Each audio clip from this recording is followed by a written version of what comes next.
Olá, tudo bem? Como que vocês estão, meus amados? Graças e paz a todos vocês. Hoje nós vamos mergulhar no poderoso Salmo 69.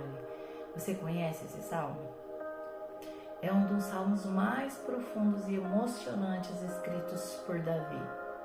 Gente, esse salmo ele expressa um clamor angustiado, tá bom? Mas também traz lições preciosas pra gente sobre fé, sofrimento e esperança em Deus.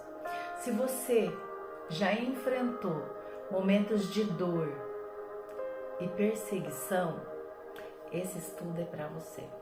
Vamos juntos aprender com a palavra do Senhor, tá bom?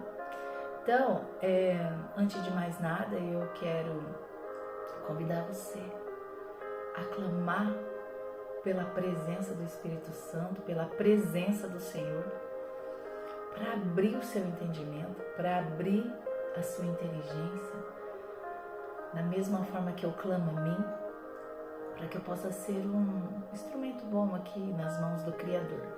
Então vamos lá, se conecta com o Senhor aí onde você estiver, seja aí na sua casa, seja no seu carro, seja no trabalho, apenas se conecta, chama o Senhor para você.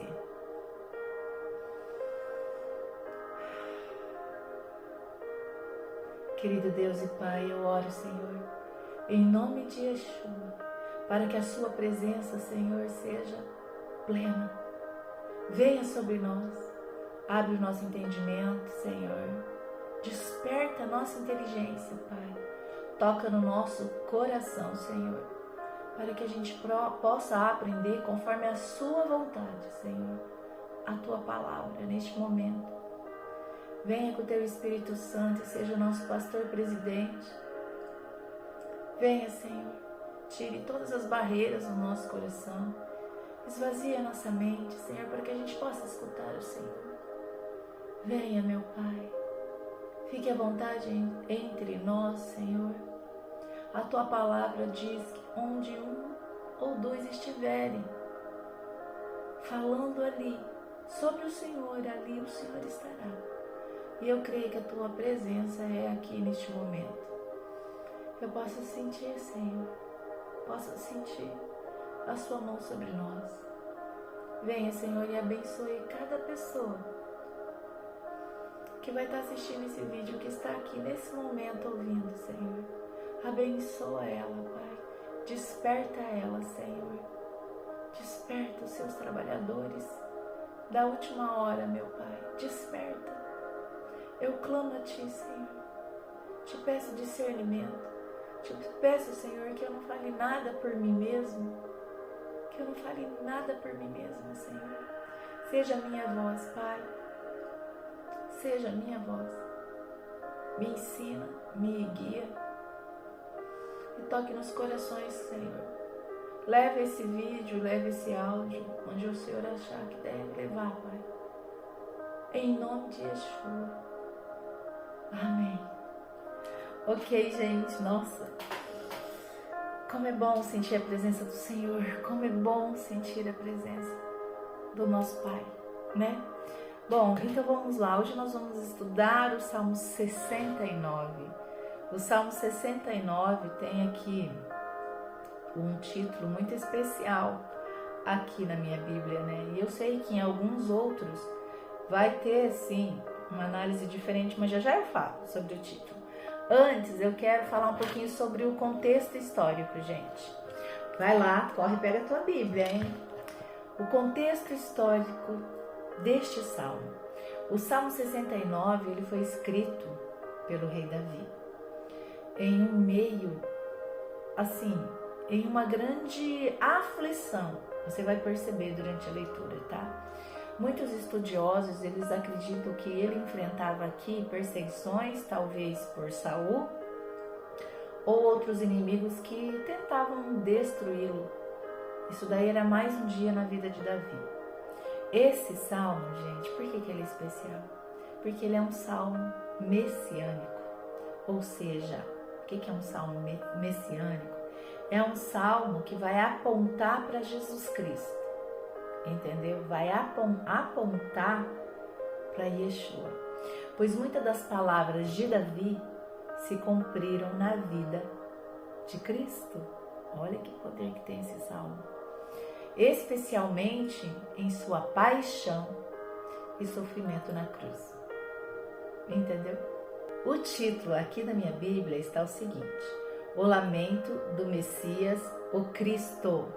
E junto no título, no cabeçalho dos Salmos, está assim, ó, ao regente do coro, segundo a melodia, os lírios, um salmo de Davi. Gente, algumas traduções da Bíblia podem variar em relação aos títulos dos salmos. Algumas versões, assim, podem intitular, por exemplo, aqui o Salmo 69, de maneira diferente. Mas as variações, geralmente, elas se concentram na ênfase do conteúdo do salmo. Por exemplo, algumas versões podem usar títulos como Oração por Socorro, Lamento de um Justo, Clamor em Tempos de Angústia e tudo mais. Porém, esses títulos, eles são interpretativos, tá? E eles servem para a gente refletir o tema central do salmo.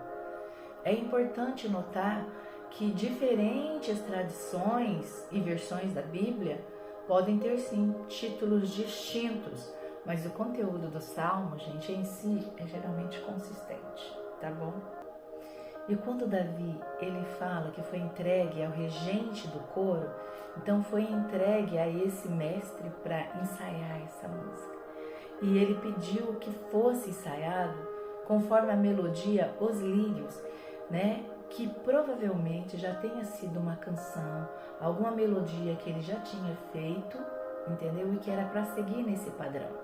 E quando essa referência, ela vem falando os lírios, pode ter várias interpretações também, mas geralmente, gente, ela tá levando a gente a pensar na beleza e na fragilidade. Você já viu um lírio? É lindo, né? É lindo. Eu tive a honra de ter lírio no meu buquê de casamento. É a coisa mais linda, o lírio. Ela é delicada mesmo, ela é frágil, ela é cheirosa, ela é perfumada. Esse lírio branco, ele é lindo. Então, possivelmente, ele pode estar aqui simbolizando uma pureza, uma esperança. No contexto da música, pode indicar que a melodia, como falei, era para ser tocada nesse caráter suave, você entendeu? Mais melodioso, invocando imagens na nossa mente de beleza e de delicadeza.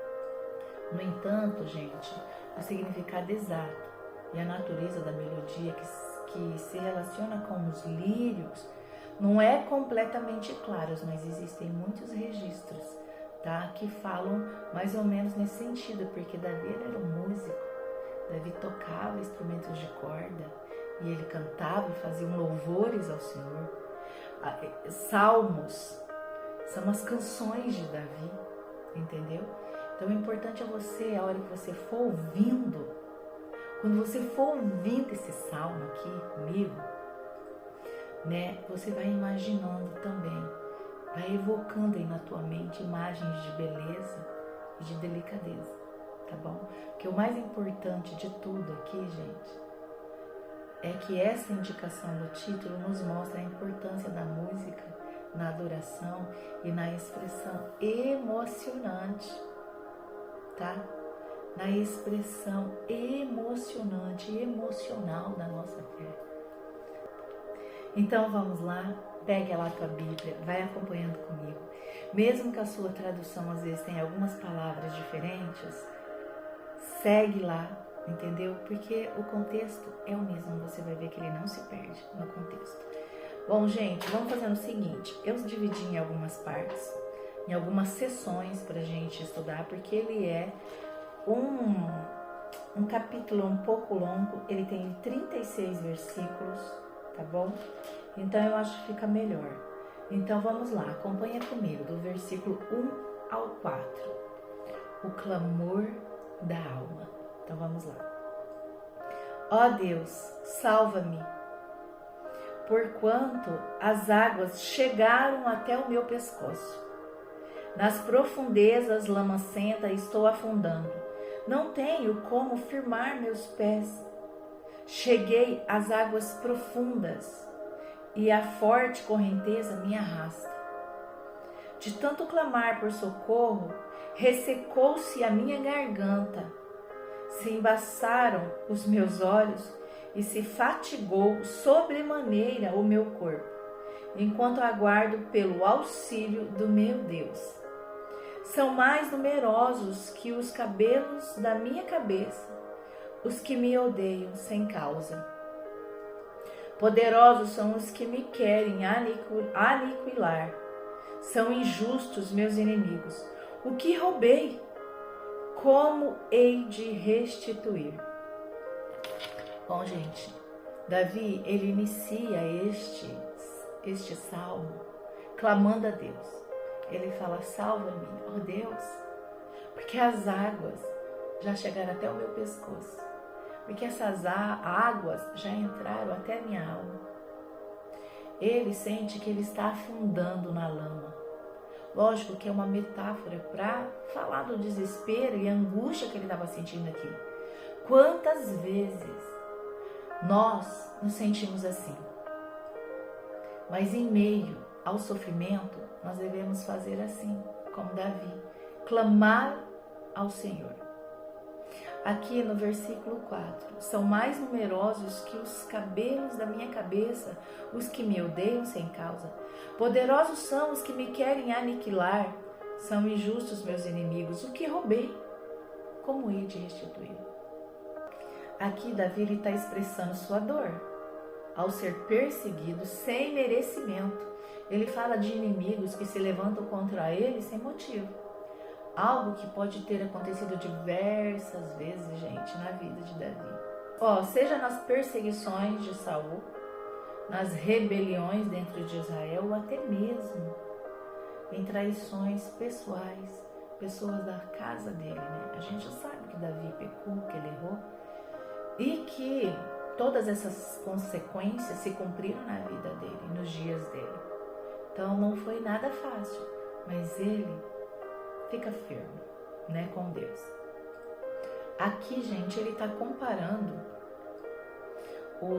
a quantidade, o número dos seus inimigos aos cabelos da sua cabeça, mostrando que ele se sentia cercado e impotente diante das injustiças. Ou seja, você já se sentiu injustiçado diante de alguma situação? Impotente diante de injustiça? Então, Davi está demonstrando isso aqui. E esse é o trecho aqui que ele fala assim, eu não roubei nada. E mesmo assim eu tenho que devolver. Davi, ele estava sendo falsamente acusado de algo que ele não fez. Ele expressou a frustração de ter que pagar por algo que ele não adquiriu, ou seja, sofreu as consequências de acusações injustas. Gente, infelizmente, essa é uma experiência comum para aqueles que servem a Deus, pois muitas vezes enfrentam oposições. Olha como os cristãos são perseguidos. Isso não é de agora. Isso não é de agora. Nós precisamos abrir os nossos olhos e entender que nós vivemos uma batalha e que você precisa decidir em qual é o lado que você vai ficar. Qual é o lado que você vai ficar? Se você está em cima do muro, eu estou falando aqui para você com todo o meu amor. Está na hora de você se decidir. Porque a palavra do Senhor diz que aqueles que ficam em cima do muro, que são os mornos, eles serão vomitados da boca do Senhor. Então você precisa decidir. Ou você está com o Senhor, ou você despreza o Senhor. Então você não está com Ele. Entendeu? No contexto messiânico, esse trecho aqui aponta para Jesus Cristo, para Yeshua, que se importava com o peso dos pecados da humanidade, mesmo sendo completamente inocente, como está escrito lá em Isaías 53, deixei separado aqui, gente. Lá em Isaías, gente, 53, peraí, deixa eu ver aqui. Ó, lá em Isaías 53, 4, 5, olha isso. E, no entanto, suas dores eram as nossas próprias enfermidades, que ele carregava em seu ser. Sobre seu corpo levou todas as nossas doenças. Contudo, nós o julgamos culpado e castigado por Deus, pelas mãos de Deus ferido e torturado. Mas, de fato, ele foi transpassado por causa da nossa própria culpa e transgressões. Foi esmagado por conta das nossas iniquidades. O castigo que nos propiciou a paz caiu todo sobre ele, e mediante suas feridas fomos curados. Uau! Uau! Não é verdade, gente? E o próximo versículo ainda fala que todos nós andávamos desgarrados como ovelhas. Cada um se desviava pelo seu caminho, mas o Senhor fez cair sobre ele a iniquidade de todos nós. Então nós vemos o cumprimento messiânico em Jesus Cristo, bem aqui, com essa fala, com essa oração de Davi. Em João, gente, nós também vemos. Lá em João, Jesus fala assim, sabe? Mas isto é para que se cumpra o que está escrito na lei deles. Odiaram-me sem motivo. Jesus foi perseguido. Jesus frequentemente se confrontou com os fariseus e os líderes religiosos da época. Eles viam Jesus como uma ameaça à autoridade e aos costumes que eles tinham estabelecido. As escrituras, elas revelam, gente, várias ocasiões em que tentaram descreditar Jesus, questionando na interpretação da lei e das suas ações, como curar no sábado, por exemplo. Foi um episódio que fez os fariseus lá ficarem muito bravos. Essa oposição conspirou tudo para começar a prender Jesus e crucificar ele. E em Lucas, olha, você que vai ler a Bíblia, você vai começar a ler o Novo Testamento, começa a ler por Lucas, porque ele vai te dar uma visão ótima, sabe? Começa a ler por Lucas, depois você volta, lê Mateus e segue tudo novamente, mas lê Lucas primeiro para você ver como que vai abrir o seu entendimento. Lá em Lucas, Jesus, ele retorna à sua casa natal, lá em Nazaré. E ele, sabe, ele lê uma passagem do livro de Isaías lá na sinagoga. Embora inicialmente sejam receptivos com Jesus, logo os habitantes começaram a duvidar dele. Lembrando que da sua origem humilde, Jesus, ele menciona que os profetas não serão aceitos lá na sua própria terra, na sua própria casa. Como resultado, a multidão se enfureceu e eles tentaram expulsar Jesus da cidade, chegando até a ameaçar ele, de lançar ele num penhasco. Esses episódios ilustram, gente, a rejeição e a perseguição de Jesus. Eu só estou falando um terço, um pedacinho aqui, tá? Da perseguição que Jesus enfrentou na sua vida e no ministério dele. Então a gente precisa refletir um pouquinho isso, para poder entender que mesmo diante das perseguições, mesmo vendo o mundo do jeito que está, a gente não pode perder nossas esperanças, porque Jesus passou por tudo isso e triunfou, tá? Triunfou. E Ele nos ajuda. É só entregar a nossa carga para Ele. E entrega a sua carga para Ele. Porque Ele é soberano, mais poderoso do que você imagina. Muito mais poderoso do que você imagina. Vamos lá, gente, continuando. Nós vamos ler agora do 5 ao 12. O justo sofredor, tá bom? Então vamos lá. Conheces, ó Deus, meus desatinos e o quanto fui insensato. As minhas culpas não te são encobertas. Contudo, não permitas que eu venha ser causa de humilhações para aqueles que têm fé em ti, ó Eterno, Deus das legiões. Que não sejam por mim envergonhados os que te buscam, ó Deus de Israel. Porquanto, por amor a ti, suporto zombarias, e a vergonha cobre o meu rosto. Sou um estrangeiro para meus próprios irmãos, um estranho até para os filhos da minha mãe. Pois me consumiu o zelo que dedico à tua casa, e sobre mim recaíram os vitupérios dos que te insultam.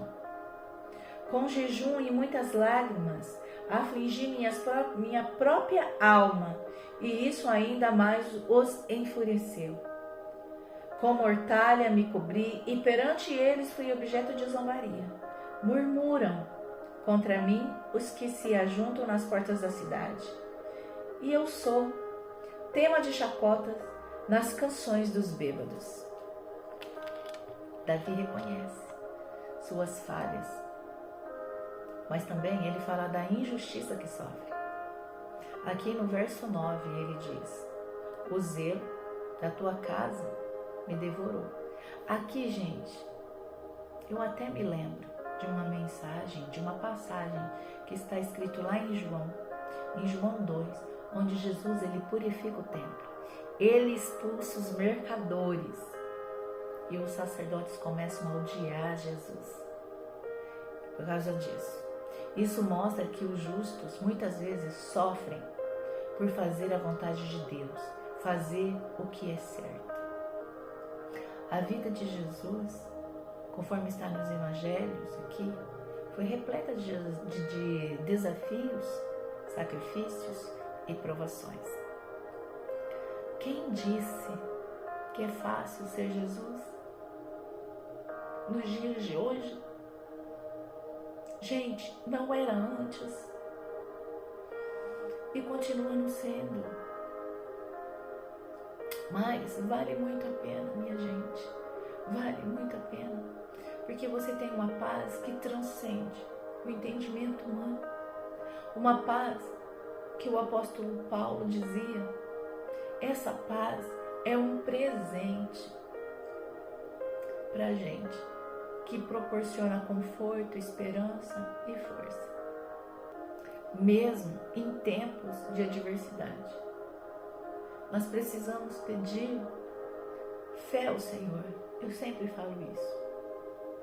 A fé é um dom de Deus. Nós precisamos pedir fé a Ele e regar a nossa fé, a fé que nós recebemos, porque vai ser para você, para mim, uma fonte poderosa, nos ajudando a enfrentar os desafios da vida com coragem, serenidade e resiliência.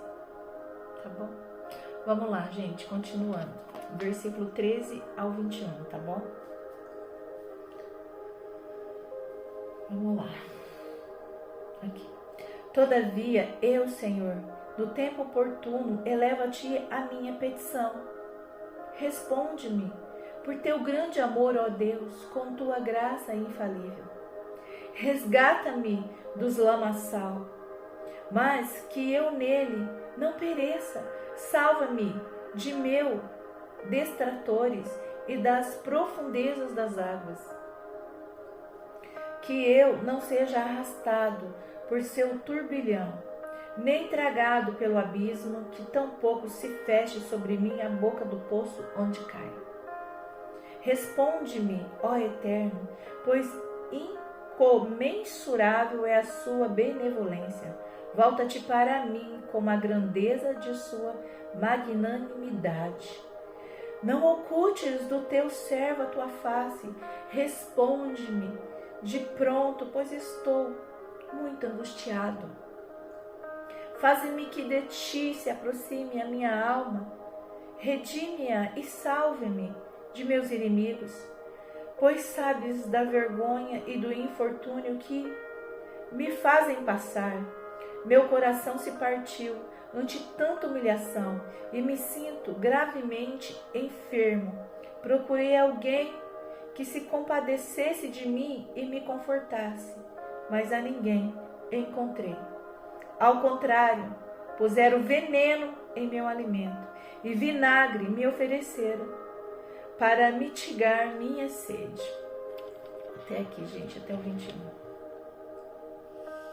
Eu chamei esse pedacinho de oração por livramento. Mesmo angustiado, gente, Davi mantém a fé.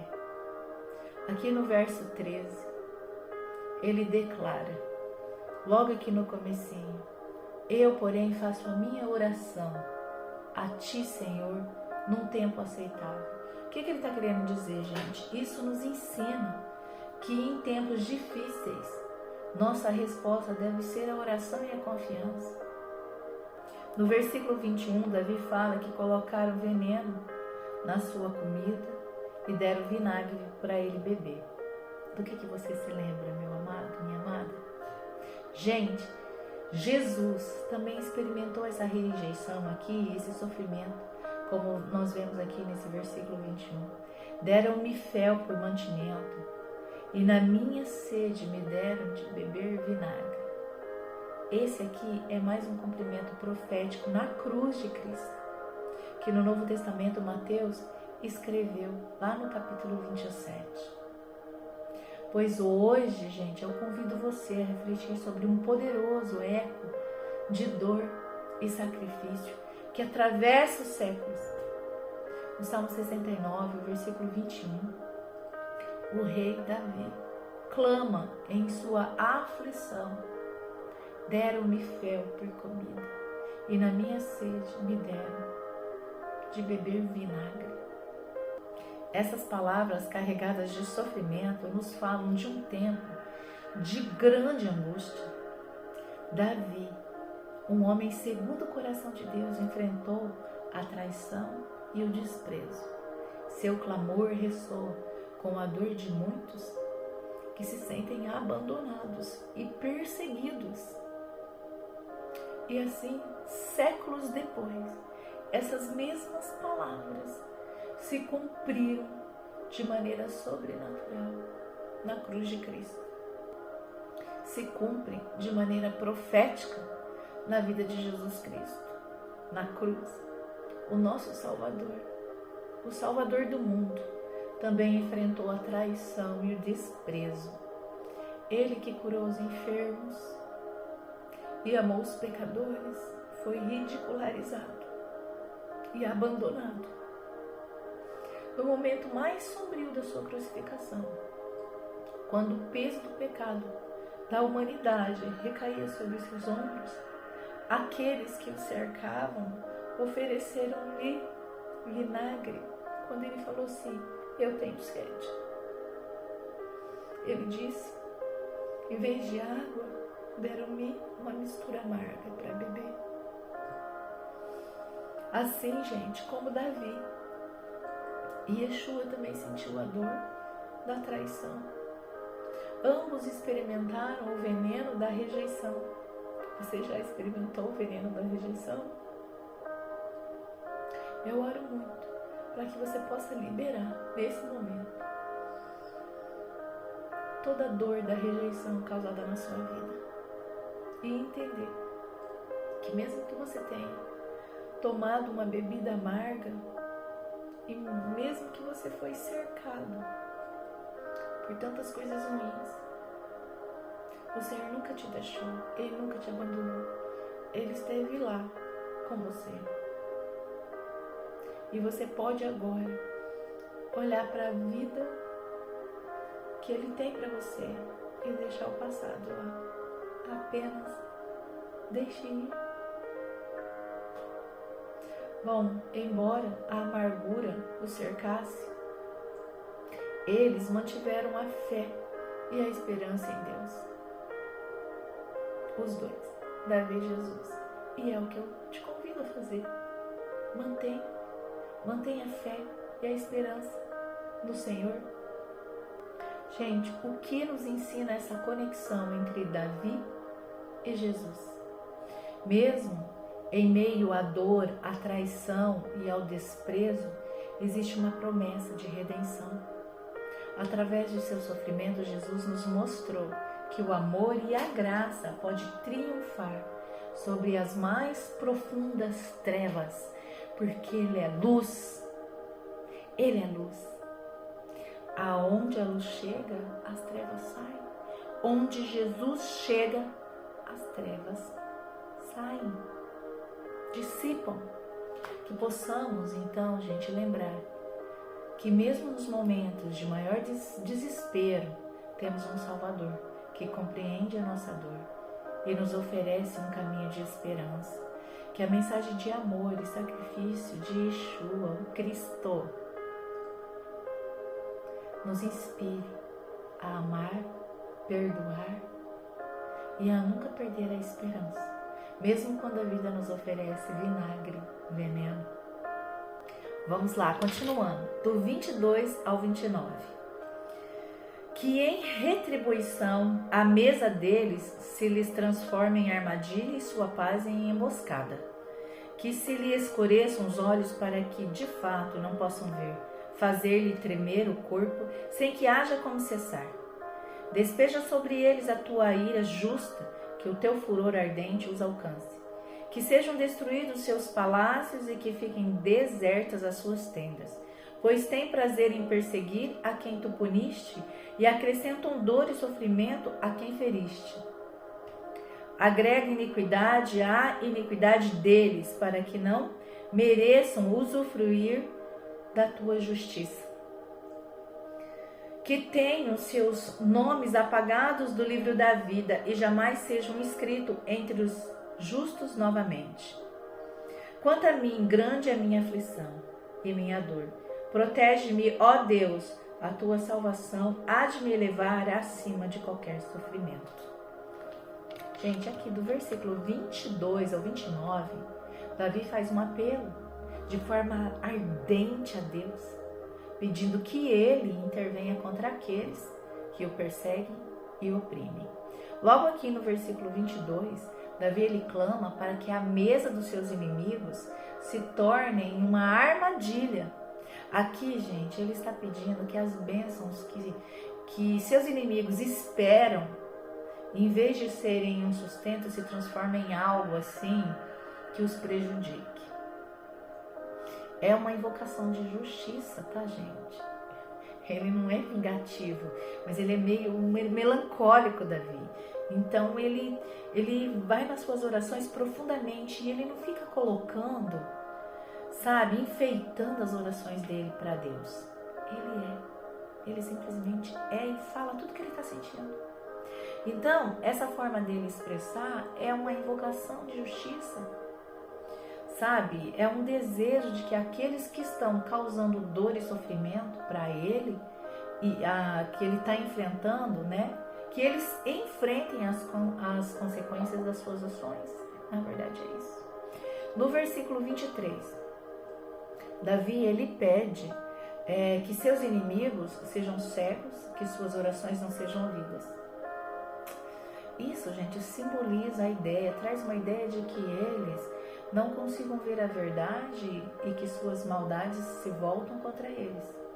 É uma súplica, na verdade, para que Deus impeça que eles tenham sucesso em seus planos malignos.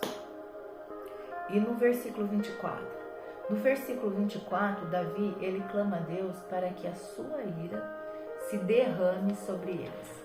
Ele expressa aqui um profundo desejo de que a justiça divina se manifeste. Não apenas como um ato de vingança, como falei para vocês, mas como uma resposta ao comportamento injusto dos seus inimigos.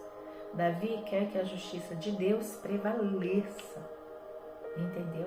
Ele não pensa em fazer nada com as próprias mãos, ele pede a justiça do Senhor.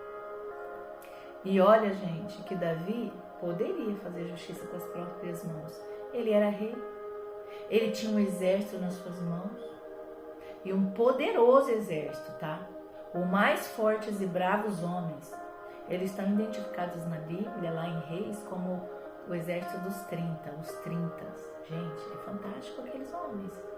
Eles tinham o sobrenatural de Deus para agir, para fazer, homens que matavam leões, homens assim que lutavam sozinho e matavam 1000 pessoas do exército oposto. Olha, tá? Mas, gente, nada como contar com a justiça do Senhor. Está escrita lá em Romanos 12. Eu já tenho ele meio de decor na minha cabeça porque eu uso muito esse versículo. Está escrito assim, olha: minha é a vingança, eu recompensarei, diz o Senhor. Porque eu vou esquentar minha cabeça, meus amigos. Por que eu vou esquentar minha cabeça? Contra aqueles que ficam perdendo tempo em falar mal de mim, que tentam me enganar, fazer calúnia, sei lá, e por aí vai. Se liberta. Coloca Jesus como seu advogado. Coloca Ele como seu juiz, como seu advogado. Deixa Ele lutar as batalhas por você. Só ore pela situação, para que Ele faça a vontade dEle. Ore por todos os envolvidos. Ore. E não esquenta a sua cabeça. Entrega. Tá, gente? Lá no versículo aqui 25, Davi ele menciona que a cidade de seus inimigos seja desolada. Isso, gente, é um lamento pela devastação que eles causaram, mas também uma expectativa de que a justiça de Deus traga ruína àqueles que estão em oposição ao Senhor, a Ele e ao seu povo. Entendeu? Versículo 26, gente, aqui nesse versículo, Davi ele aponta a culpa de seus inimigos, falando como eles buscam aumentar o pecado deles, sabe? Ele reconhece que as suas ações não são apenas contra ele, mas contra Deus também. Isso nos mostra que a injustiça e a opressão, elas não passam despercebidas por Deus, tá? No versículo 27, Davi pede que Deus os julgue e os condene. Ele quer que a culpa de seus adversários sejam reconhecidas e que eles enfrentem as consequências das suas ações. Essa súplica de Davi por justiça é uma característica comum dos Salmos, onde Davi sempre busca a intervenção de Deus. Ele sempre pede para o Senhor: vai, Senhor, faz, Senhor, vai, Senhor. Olha para isso, Senhor. Ele ora dessa forma intensa e profunda, né, gente? E no versículo 28, gente, nesse versículo, Davi pede ao Senhor, na sua oração, de forma transparente, para retirar os nomes desses inimigos, dessas pessoas, do livro da vida. Olha o que Davi pede. Essa fala, gente, de Davi,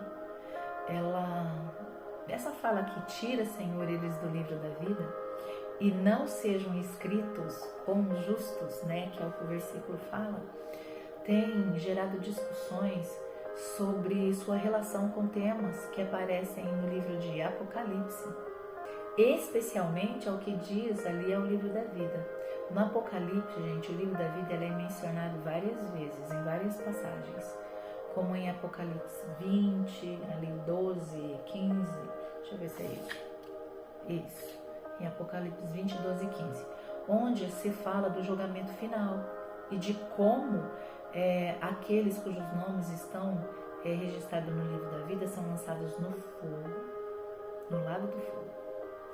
O livro da vida, gente, é considerado por muitos estudiosos como uma lista que contém os nomes dos que foram salvos e que têm direito à vida eterna. A conexão entre essa fala de Davi e o Apocalipse pode ser vista na ideia de que o nome de uma pessoa pode ser retirado do livro da vida, nos mostrando uma possibilidade de uma rejeição de Deus, né? Ou de uma condenação. E isso, gente, de que o destino eterno de uma pessoa pode ser afetado por suas ações ou rejeição de Deus, é um tema comum nas Escrituras, viu? É só ler a Bíblia que você vai ver? O Senhor, Ele diz que o joio e o trigo crescem juntos. Eu tenho um vídeo falando sobre isso, tá? O joio e o trigo, eles crescem junto, porque eles são parecidos. Só que o joio, ele é uma erva daninha, que não serve para nada. O joio vai ser os que estarão, né, fora do livro da vida. Você entendeu? Porque o joio, ele cresce, como eu falei, junto com o trigo. Então, vai chegar um momento que esse joio, ele tem que ser jogado fora e vai ficar só com o que é bom, só com o trigo. Então, é uma metáfora para isso. Tanto que ele fala que não sejam escritos com justos. Que isso nos mostra o quê? Uma distinção, na verdade, entre aqueles que são considerados justos diante de Deus e aqueles que não são.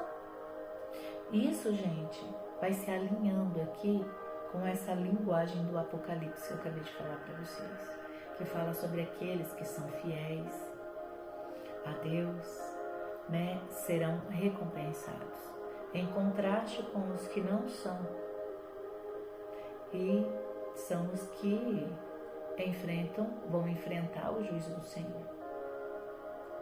A relação entre o versículo 28 do Apocalipse pode ser vista uma temática, sim, de vida eterna, a importância do livro da vida e a possibilidade de rejeição ou condenação, entendeu?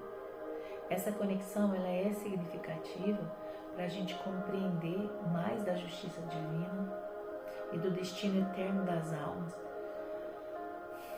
Aqueles que praticam a maldade e se opõem a Deus não tem futuro, gente, é isso, não tem futuro. E o versículo 29, finalmente, aqui Davi, ele se vê em uma posição de dor e sofrimento, ele clama a Deus. Ele clama a Deus para que ele não o deixe ali para morrer, para perecer, ele fala. Ele fica reforçando ali ao Senhor a necessidade de ajuda e de salvação, mostrando que ele não pode sozinho. Ele mostra a sua fragilidade, vulnerabilidade. Mesmo quando ele pede justiça contra os seus inimigos, ele mostra que nada ele pode fazer. Gente, os versículos 22 ao 29 aqui mostra a luta de Davi contra a opressão e a injustiça. Só que ele expressa um desejo profundo que Deus intervenha e faça a sua justiça, a sua vontade. Ele acredita que Deus, ele é o seu juiz supremo, e que a justiça vai prevalecer. É uma reflexão poderosa sobre a confiança em Deus, mesmo em meio à adversidade, que nós precisamos aprender, né? E os últimos, gente, do versículo 30 ao 36, tá bom? Vamos lá. Em cânticos, então louvarei o nome do Eterno, e em meu agradecimento exaltarei a Ti, Senhor. Serei mais agradável ao Senhor do que as mais perfeitas ofertas de todo o passado. Alegrar-se-ão os humildes e animar-se-ão os corações do que buscam a Deus. Porquanto todos verão que Deus ouve os necessitados e não desprezam os alquebrados. Louvem-nos os céus e a terra, os mares e tudo o que neles se move. Pois Deus salvará Sião e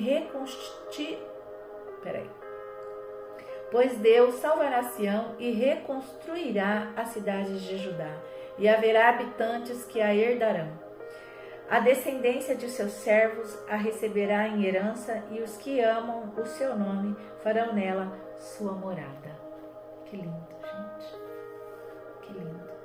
Davi, ele começa falando: por isso eu louvarei com um cântico o nome de Deus e exaltarei com ação de graça.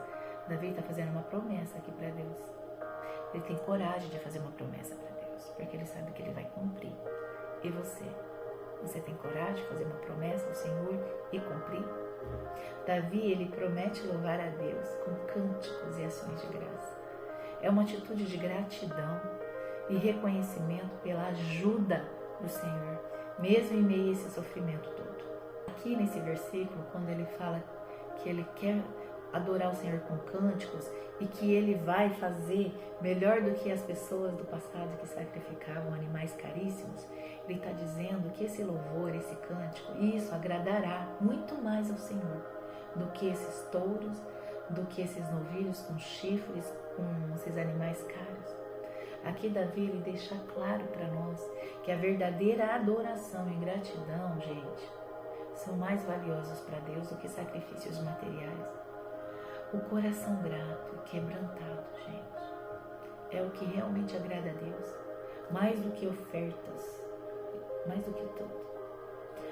No versículo 32, Davi ele menciona aqui que os humildes se alegrarão ao ver a ação de Deus. Ou seja, aqueles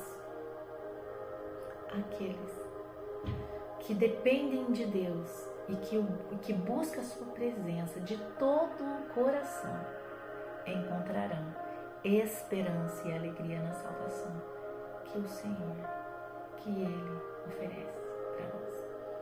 No versículo 33, Davi, ele fala, esse versículo aqui, gente, ele acaba se destacando porque ele fala da bondade e da atenção de Deus para com os necessitados e oprimidos. Ele é um Deus que se importa.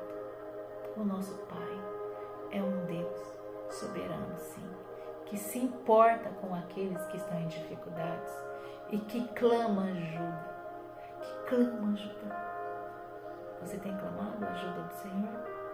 Se você não tem, faça isso. Clame agora, nesse momento. Pai, eis-me aqui, eu não sei o que fazer, me ajuda. Eu clamo, Senhor, me ajuda, Pai. Eu não posso sozinho, eu não consigo sozinho. Venha, Senhor, eu te entrego todas as minhas cargas. Peça ajuda ao Senhor. Amém? Aqui no versículo 34, Davi, ele convoca toda a criação a louvar a Deus. Isso, gente, nos mostra a grandeza de Deus e a sua soberania sobre todas as coisas. A criação inteira é chamada a reconhecer e a glorificar o Criador. Tudo foi criado para adorar o Senhor. Nós somos criados para adorar o Senhor. No versículo 35, esse versículo ele traz uma promessa de restauração. Sião, representando aqui o povo de Deus, a cidade de Jerusalém, será salva, as cidades de Judá serão reconstruídas. Isso é um sinal de esperança, de restauração para o povo de Deus, tá? E o versículo 36, Davi conclui afirmando que aqueles que servem a Deus e amam Ele de todo o coração, seu nome terá um lugar na terra prometida. Isso é uma promessa, gente. É uma promessa de bênção e herança para os fiéis. O Salmo termina com um louvor. Essa promessa final do Salmo para a restauração, a vitória dos que confiam em Deus, para mim, esse último versículo do Salmo ressoa como um raio de esperança para a gente.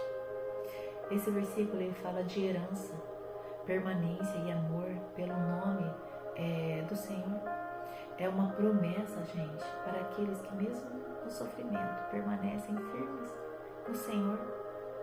Qual é a herança daqueles que servem ao Senhor? Qual é? Jesus confirmou essa promessa quando ele disse: bem-aventurados os mansos, porque herdarão a terra. E essa última frase do Salmo, gente, eis os que amam o seu nome habitarão nela. O amor por Deus não é apenas um sentimento, mas é um compromisso de vida. Aqueles que amam o Senhor encontrarão nele um lugar seguro, uma morada segura. Esse versículo, ele repete um Salmo 23, e habitarei na casa do Senhor por longos dias. Está lá no Salmo 23. É mais uma promessa, Senhor, para a gente. É uma promessa para aqueles que servem a Deus com fidelidade, mesmo que hoje, como eu falei aqui várias vezes, enfrentam tribulações. Há uma herança reservada para nós. Não se trata apenas de uma terra física, mas de um lugar de segurança, um lugar preparado por Deus para aqueles que o seguem. E se hoje você se sente cansado, injustiçado ou aflito, lembre-se dessa promessa. Os servos do Senhor herdarão sua herança. Aqueles que o amam habitarão em sua presença. Posso nem... Eu conto os dias, gente. Deus tem preparado um lugar para os seus. A dor, gente, pode durar uma noite, mas a alegria sempre vem pela manhã.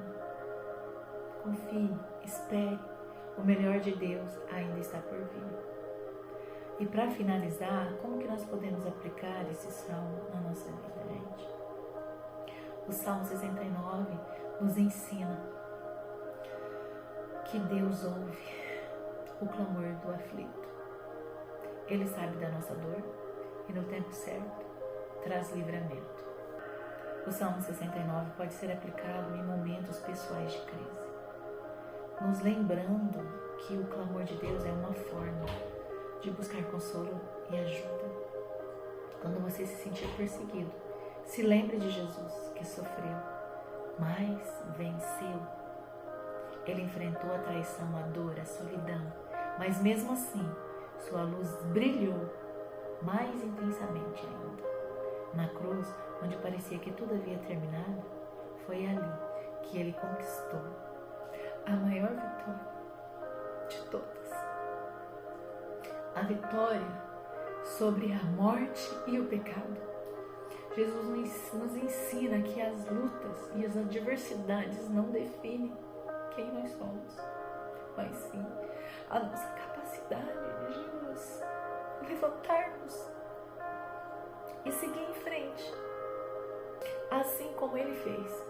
Em cada lágrima derramada, em cada injustiça enfrentada, encontramos a força que vem do seu amor incondicional. Por isso, gente, ao enfrentar os desafios da vida, olhe para Ele. Lembre-se de que, assim como Jesus, você também pode superar as dificuldades e emergir mais forte, não por você, mas porque Ele habita em você. O Espírito Santo habita em nós. Então deixa Ele entrar. Abre essa porta. Ele é a nossa esperança, a nossa inspiração, a prova de que, embora as tempestades venham, sempre haverá um novo amanhecer, uma nova vitória, um sol raiando. Levante-se, levante-se, pois a vitória já foi conquistada. Você não está sozinho. Jesus está com você, guiando os seus passos e fortalecendo o seu coração. Meus amados, se essa palavra falou ao seu coração, compartilhe esse vídeo e você, se quiser, pode deixar aqui no comentário como esse salmo se aplica aí à sua vida. Vamos fortalecer uns aos outros na fé, que a paz de Cristo, que excede todo o entendimento, esteja com você. Amém? Que Deus te abençoe e até o nosso próximo estudo.